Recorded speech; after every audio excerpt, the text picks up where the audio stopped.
ഒരു വല്ലാത്ത മീഡിയയെ കുറിച്ചാണ് ഇന്ന് സംസാരിക്കുന്നത്. കേരളം ഇന്നേ വരെ കണ്ടിട്ടില്ലാത്ത അലോസരപ്പെടുത്തുന്ന നഗ്നതയിലേക്കും സ്വകാര്യതയിലേക്കുമുള്ള ഒളിഞ്ഞു നോട്ടത്തെ സൂചിപ്പിക്കുന്ന ആ ഇന്റർവ്യൂവിലെ ചില ഭാഗങ്ങൾ ഒന്ന് കേട്ടു നോക്കാം. എറിഞ്ഞു കുളിക്കും, അതേപോലെ ഒളിഞ്ഞു നോക്കും, കുളിച്ച് അല്ല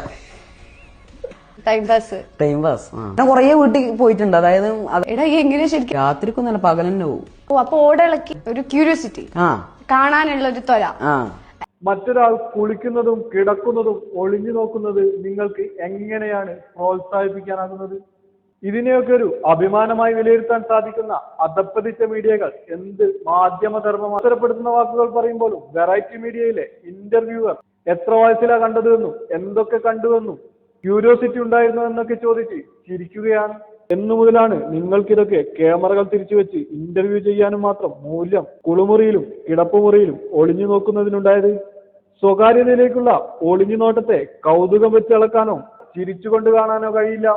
മാറ്റി നിർത്തപ്പെടേണ്ടതും എതിർക്കപ്പെടേണ്ടതും കാലഘട്ടത്തിന്റെ അനിവാര്യതയാണെന്ന് ഒരിക്കൽ കൂടി വെറൈറ്റി മീഡിയയെ ഓർമ്മിപ്പിക്കുന്നു.